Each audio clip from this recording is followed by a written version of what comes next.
So this may be hardware, but it's definitely not really oddware. This is an IOGear Mobile Professional Collection, and I believe this product, in terms of its, in terms of when it was designed, is probably well over a decade and a half old. So I don't think I really need to tell you that this is not a sponsored review, but in case you do, this is not a sponsored review.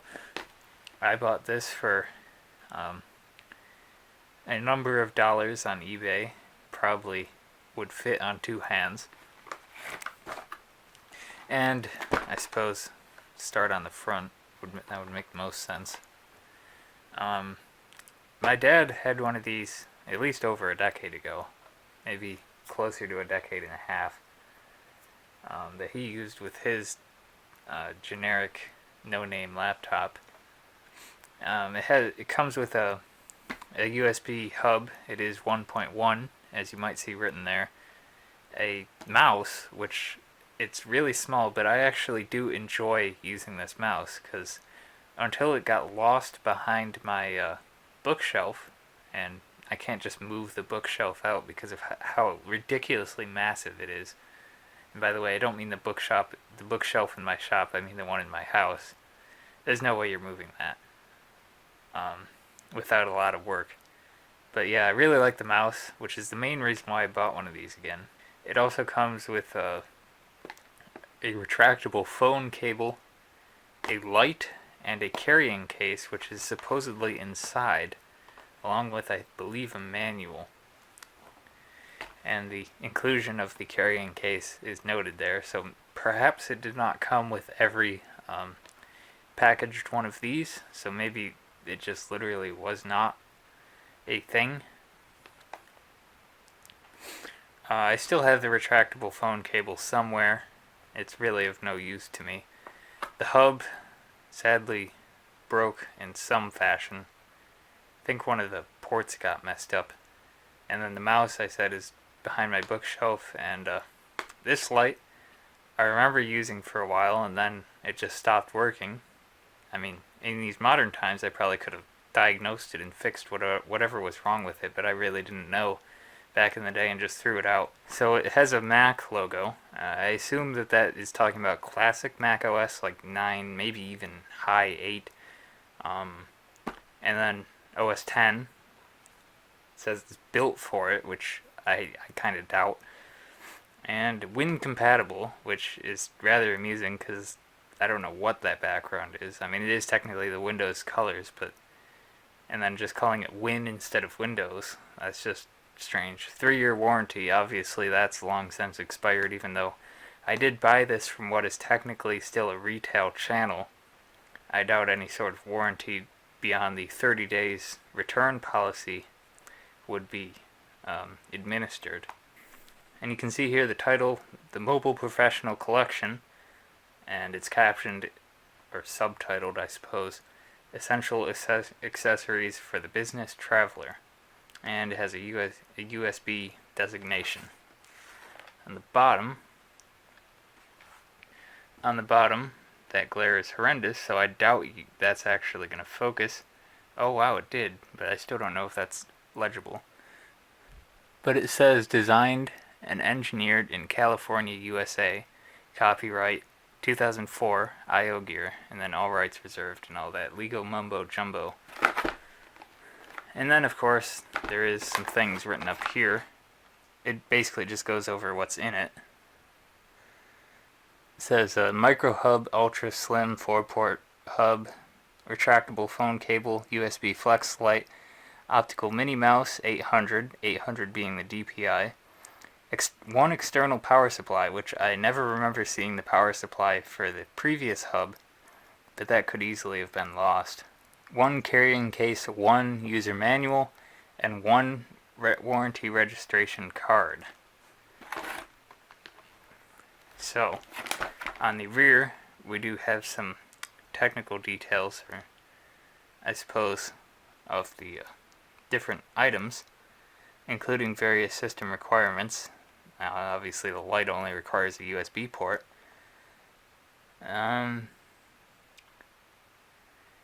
Has a 3-position switch, so I guess it must have yeah, 2 brightness settings. Okay. The optical mini mouse claims to need 98 through XP.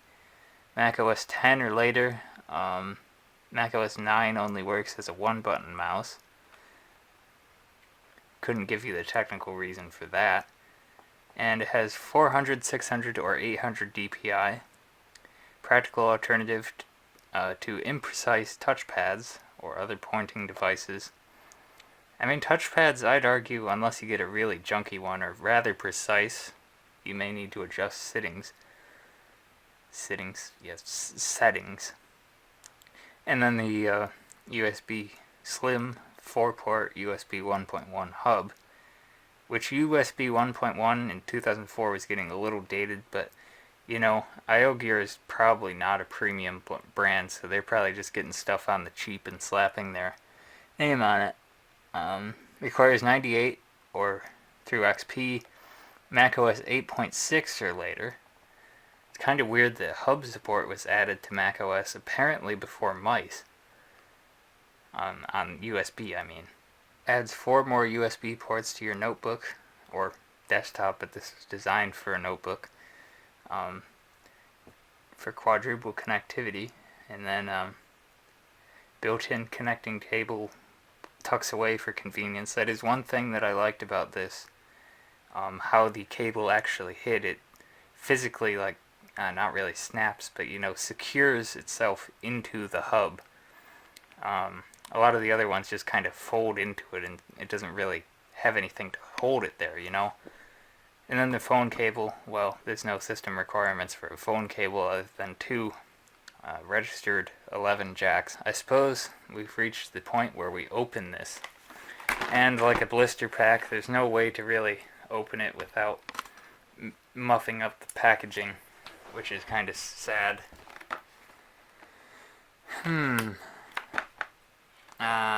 Wow. It's actually been a long time since I've opened a blister pack that you have to cut open.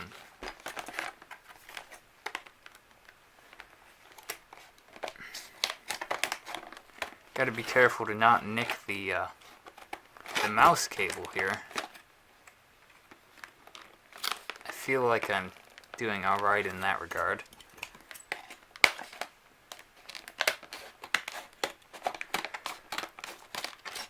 It would be just my luck to sever it, but it appears that I did not. Aren't blister packs fun?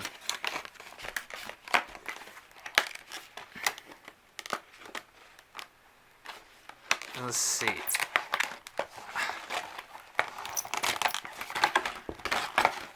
Stuff is coming out now, whether it wants to or not. There's something. Alright. Let's see if I can squeeze this out of here. Wow. I really jammed stuff in there. And that's all out of that. So, of course, here is the light. And the switches are on here. Let's see. It says on 8 and on 4 and then off. So I presume it turns on. On 4 would probably be these bottom 4. I wouldn't expect it to be fancy enough to have it more evenly. And then on 8 is probably all of them. And it has a semi-rigid cable, which is very nice rather than a clip. So you can just kind of move it any which way that you want, and it'll hold like that. And the retractable phone cable, which from what I remember about these things are always kind of a pain because they don't always click where you want them to, and sometimes they still do get tangled. See, look at that. I'm just trying to put it back in and it's not cooperating. There. And the carrying case. I can't say I've ever seen this case before. And you know, I think we were cheated out of power supply, to be completely honest with you. I've yet to see it. But here's the hub.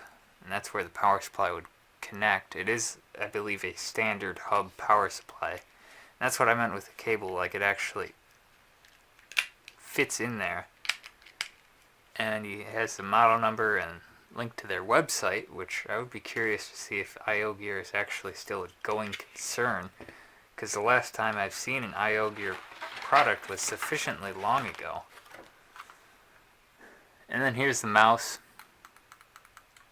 It does light up red. Sorry to spoil it for you. As you can see, it is optical, which is almost to be expected by a mouse this size, and also from this period. There's your DPI switch. I'm surprised that the factory setting was 400 DPI, but I don't know. I think I always used it at 600, but I don't remember. And generous length of cord. In fact, we'll try to see just how long this might be. I would say it's probably about 5 feet, which is definitely more than enough, perhaps even a little more than you would want. A free DVD player. Register online and win a DVD player. I guess that's really a sign of the times that a DVD player would be largely desirable.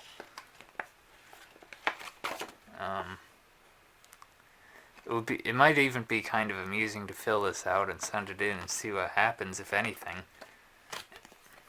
But I probably won't. And then we've got a little pamphlet here, basically just talking about stuff. I guess the 3-year warranty was standard on things. Yeah. Here's a KVM switch. It supports audio as well. And even, I believe it has an RJ11 jack on it. I'm not sure what that's about. That's about the only other thing that I know of IOGear from is their KVM switches. They had a wireless G broadband gateway, and it apparently supports being a router or a print server. And a Bluetooth headset. I remember when people had those all the time. Then a video switch, which I guess is just for video rather than keyboard and mouse.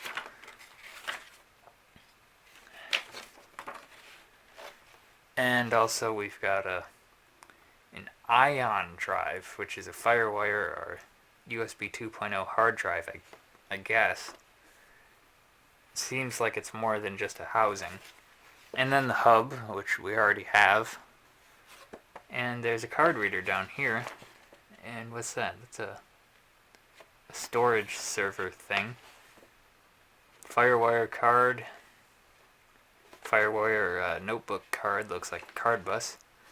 Same mouse as we have, but instead with one of those retractable cable things. And then a wireless version. And I suppose some wireless routers. And then I don't know if that's the IOGear mascot, but there's something peeking out there. Here is the manual. Covers the package contents on the front. Does this say something about having a power adapter? It does not. And you know what? Hold on a second. You know what I didn't notice before?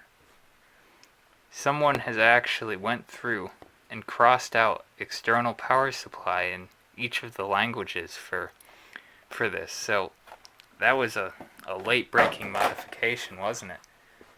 But yes, inside the manual, presuming you can see anything over the glare, it's just basically the same thing that was on the packaging. It's not really that exciting. Slightly more in depth. I mean, it tells you what everything is.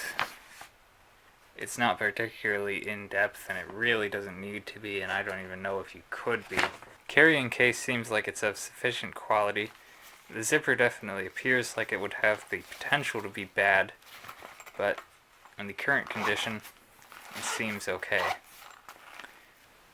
To whom it may concern, the cable on this light does actually fold pretty or roll pretty tight. If I try to do it more than this, it wants to bounce back, but it likes to stay right about there.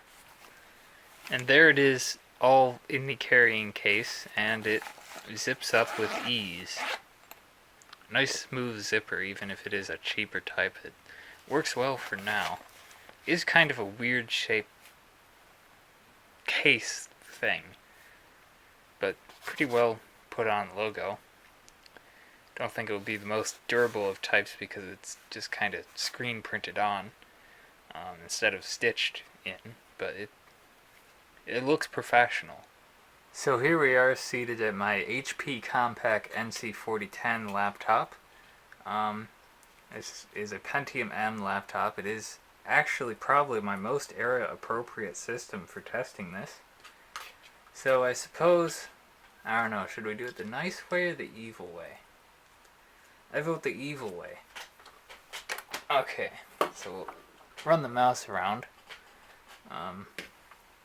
I may be left-handed, but I definitely use a mouse like a sane person.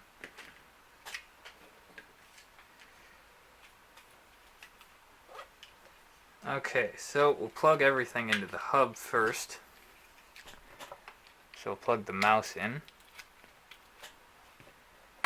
And then I suppose we'll plug the light in.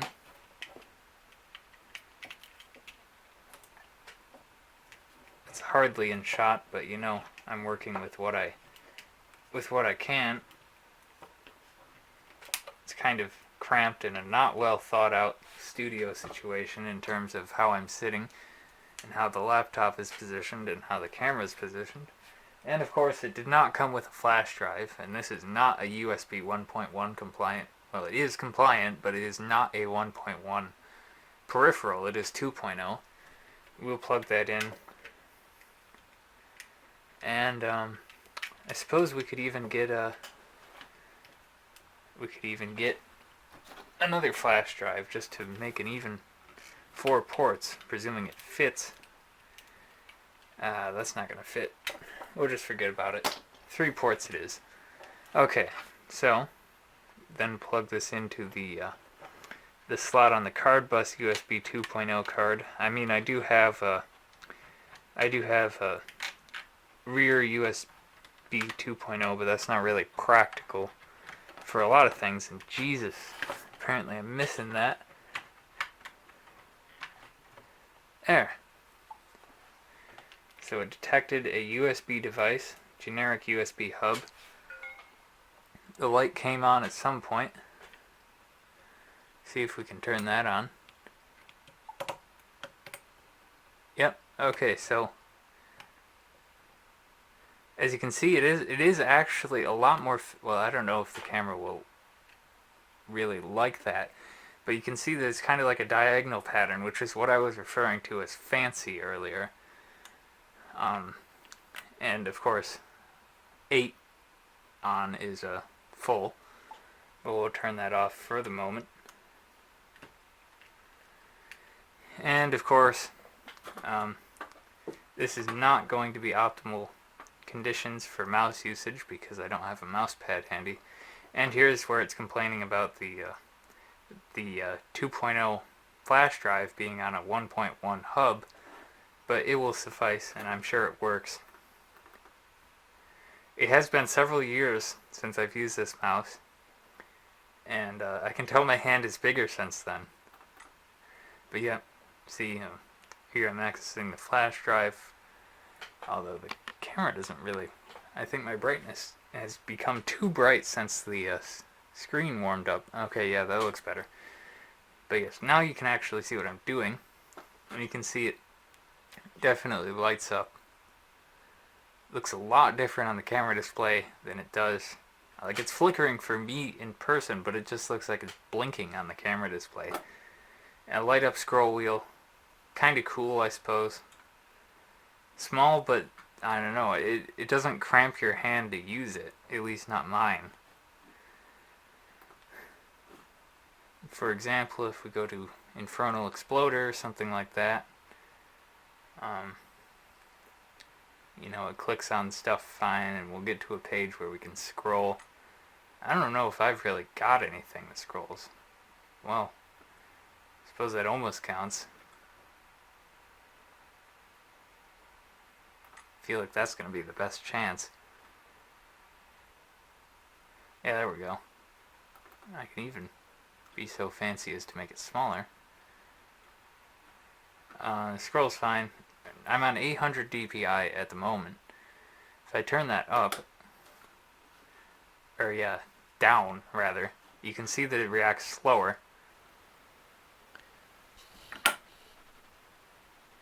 So I did actually go and plug the light into the rear USB port because the computer itself has sufficient mass to hold it up.